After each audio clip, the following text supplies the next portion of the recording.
Now, Robins are a big part of the world of Batman, but I mean, yeah, you've read the title. We're ranking every Robin. And also, we're only doing the main 4 Robins, which is Dick Grayson, Jason Todd, Tim Drake, and Damian Wayne. I'm not including, like, Stephanie Brown or Bruce Wayne as Nightwing. Anyways, at number 4, we have Damian Wayne, otherwise known as the annoying little brat. So Damian Wayne is the only actual son to Bruce Wayne. Also, it's funny to think that his grandpa is Ra's al Ghul.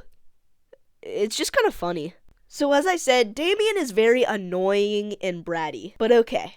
Damian Wayne has actually been getting pretty good in the more recent comics. Not gonna lie, ever since Alfred died in comics, Damian's actually been getting better. You know, they've been building his relationship up with Bruce Wayne, but still, for most of his lifetime, he has been very annoying and bratty. Anyways, after that, we have a huge step up in quality because number 3 is Jason Todd. Now, not gonna lie, if Jason Todd wasn't brought back as Red Hood, he honestly might have been in last place. But thankfully, Superboy Prime came along and brought him back to life, so I mean, that's good. Now, I do think Jason Todd peaked, under the Red Hood to, 5 years later, maybe, because then they just ruined his character. Now, don't get me wrong, after Under the Red Hood and 5 years after that, he was still a fire character, but they kept doing really poor decisions with him. In one comic, Jason Todd was like, I'm not gonna be Red Hood anymore. And then he became Red Hood again in a month. But I do gotta say, I think that his best adaptation of all time is in the animated movie adaptation of Under the Red Hood. Red Hood is just such a good character in that, and he actually gets resurrected in a better way because they just use the Lazarus Pit. Oh, and remember this super good costume? They changed it to this! Listen, I know his name is Red Hood, but you didn't need to give him an actual hood. But after all that, Red Hood is still one of my favorite DC characters of all time. He's just too cool, man. He's too cool. But at number 2, we have the one and only Red Robin. Yum. It was a terrible decision to call Tim Drake Red Robin. Now, I do think that Tim Drake was way better as Robin instead of Red Robin. I mean, this man was able to find out the true identity of Batman. What? Look at that bald head. Tim Drake actually changed the characters of Robin forever because Tim Drake was the first ever Robin to get a staff. I mean, nowadays you see Dick Grayson or Jason Todd having a staff, but Tim was the first. I think that I can tell that his favorite Ninja Turtle was Donatello. Tim is also the smartest Robin by far. I mean, he could literally tell the true identity of Batman. Tim was the one who actually had his parents alive for a bit.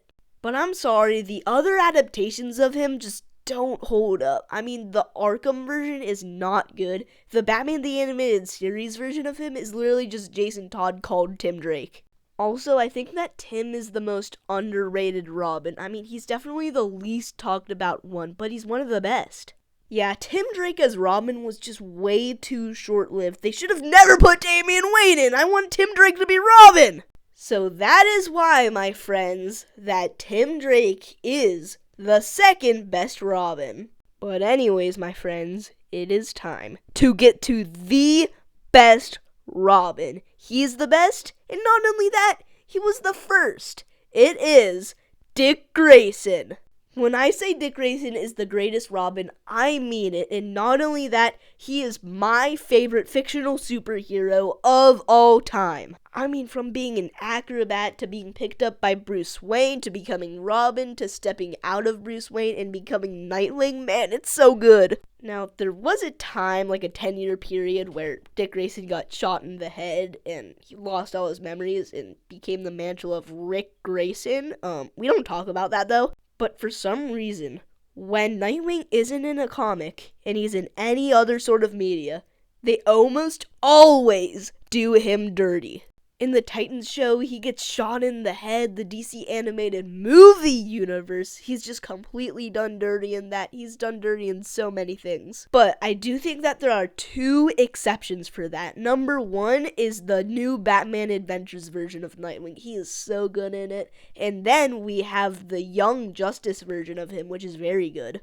And at least they called him Nightwing and not something like Red Robin. Yum. And of course, his best writer in comics is definitely Tom Taylor. He's the GOAT. He's the GOAT, okay?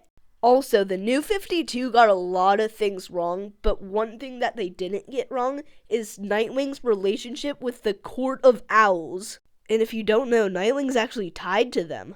Now listen, I can talk about Nightwing all day long, but we gotta end this video. So now you can see why Dick Grayson is the best Robin and Damian Wayne is an annoying little brat. Now, I'm not gonna lie, I think that there were some fire takes in this video, but if you want something else, I have tons of other videos on my YouTube channel. But anyways, I hope you liked this video, and I'll see y'all in the next one. Peace out!